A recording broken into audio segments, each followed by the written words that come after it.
નમસ્કાર વિદ્યાર્થી મિત્રો, હું જડેજા રક્ષા આપનું હાર્દિક સ્વાગત કરું છું. ધોરણ 7 વિષય હિન્દી, જેમાં જ આપણે ભણવા જઈ રહ્યા છીએ મુસ્કાન કી મોતી. હાસ્ય રસ છે આમાં. જીવનમાં હાસ્ય પણ એટલું જ જરૂરી છે. હાસ્ય મનુષ્ય को जीवन शक्ति प्रदान करता है.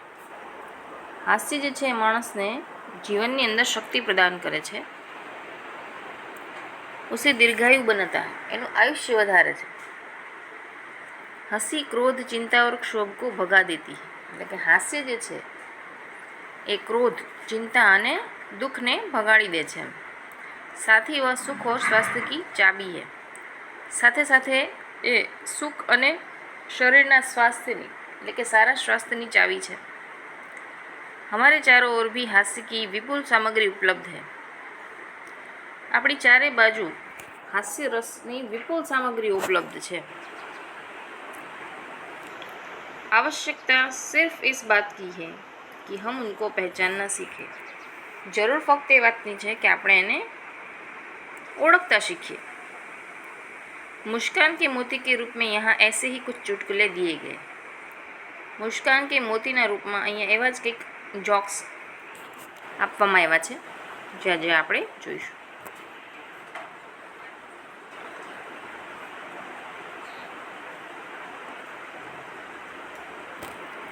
चिंटू, तुमने राजू को चाटा क्यों मारा?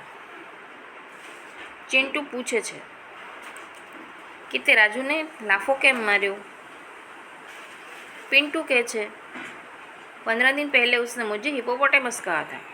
15 दिवस पहले एने मैंने हिपोपोटेमस कीधुं तुं. तो चिंटू कहता है तो फिर 15 दिनों के बाद आज ही क्यों मारा? 15 दिवस पहला जो एने तने कीधुं तुं तो 15 दिवस पछी आज ज ते केम एने मार्यो एम?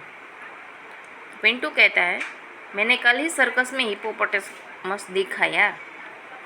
એટલે પિન્ટુ શું કહે છે કે મેં કાલ જ હિપોપોટેમસ જોયો, મને ખ્યાલ નહોતો કે હિપોપોટેમસ આને કહેવાય, એટલે કે મેં એને લાફો માર્યો.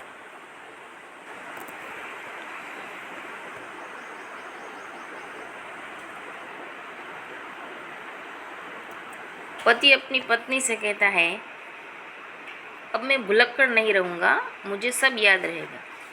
एक पति પોતાની પત્નીને કહે છે કે હું ભુલક્કડ નહીં રહું, મને બધું યાદ રહેશે. पत्नी कहती है वह कैसे, એટલે કે કેવી રીતે? तो पति कहता है देख मैं एक नई किताब खरीद लाया हूँ जिसका नाम है याद रखने के 1000 तरीके. એટલે કે જો હું એક નવી સરસ મજાની બુક લાવ્યો છું જેમાં યાદ રાખવાના 1000 ઉપાય છે. तो पत्नी कहती है हाय राम, यह किताब तो आप 10वीं बार ले आए. એટલે કે આવી આ જે બુક છે તમે 10મી વાર લાવ્યા એમ. 10મી બુક આપણા ઘરની અંદર છે. ભિખારી 1 रुपया दे दो साहब. तो भरत કહે છે કલાના. तो भिखारी શું કહે છે કલાને કે ચક્કર में इस मोहल्ले में मेरे लाखों रुपये फंसे हैं. એ ભિખારી એક માણસ પાસે પૈસા માંગે છે ત્યારે શું કહે છે કાલે આવજે, કાલે આપીશ એમ. તો કે તમારા જેવા કેટલાય છે અહીંયા કે જે કાલે આપવાના ચક્કરમાં મને હજી સુધી પૈસા આપ્યા નથી, એટલે મારા લાખો રૂપિયા અહીંયા ફસાણા છે. શિક્ષક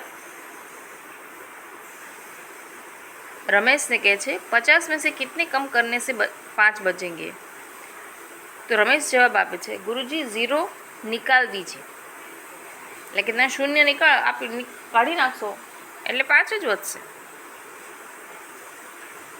सुशील मेरे पिताजी जब माचिस की डिबिया खरीदते हैं तो सारी तीलियाँ गिनते हैं कि कोई कम तो नहीं.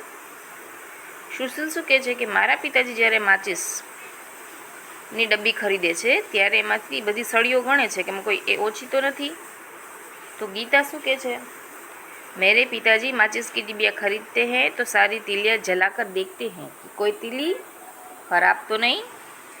મારા પપ્પા તો તારા પપ્પા કરતા જાય એમ છે કે માચિસની ડીબિયા ખરીદે છે તો ખરા, પણ એની સાથે સાથે સળગાવીને જોવે છે કે કંઈ ખરાબ તો નથી ને.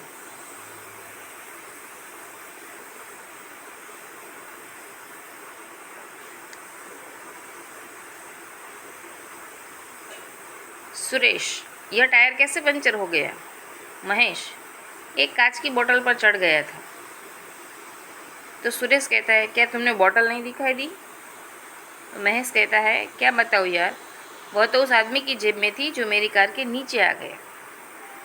એટલે એને એવડો મોટો માણસ જ ન દેખાણો, એટલે તો બોટલની વાત કરતો હતો, પણ આને એ માણસ જ ન દેખાણો જેની ઉપરથી એણે કાર ચલાવી દીધી હતી. પછી એક ચિત્ર આપેલું છે, જુઓ. એમાં એક બોર્ડ મારેલું છે, આપકે જૂતે બહાર નિકાલીએ. તો એક માણસ એટલો આળસુ છે કે ચપ્પલ બહાર કાઢવાની બદલે પોતાના પગ ત્યાં રાખે છે અને સીધો ભગવાનના મંદિર પાસે લાંબો થઈ જાય છે. પછી બીજા ચિત્રમાં જોઈએ તો આપણને રાવણનું પૂતળું દેખાય છે.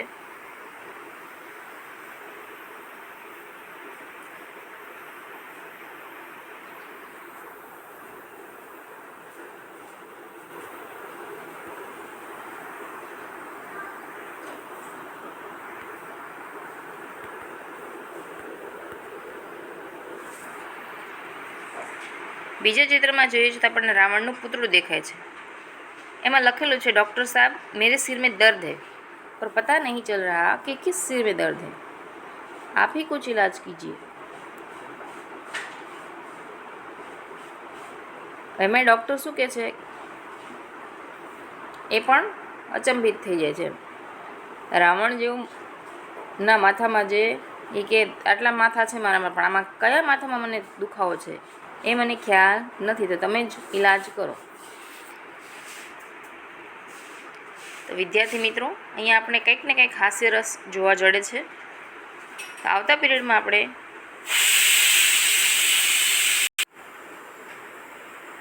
જો પછી અહીંયા હાથી ઉપર એક માણસ શીર્ષાસન કરે છે, એટલે કે હાથી ઉપર ઊંધો ઊભો છે, એને તમે ઉલટાવશો તો માણસ ઉપર હાથી શીર્ષાસન કરતો હોય એવું ચિત્ર તમને લાગશે. તો આજે અહીંયા આપણો પાઠ પૂરો થાય છે. નમસ્કાર. આગળના પાઠમાં આપણે આગળનું ભણીશું.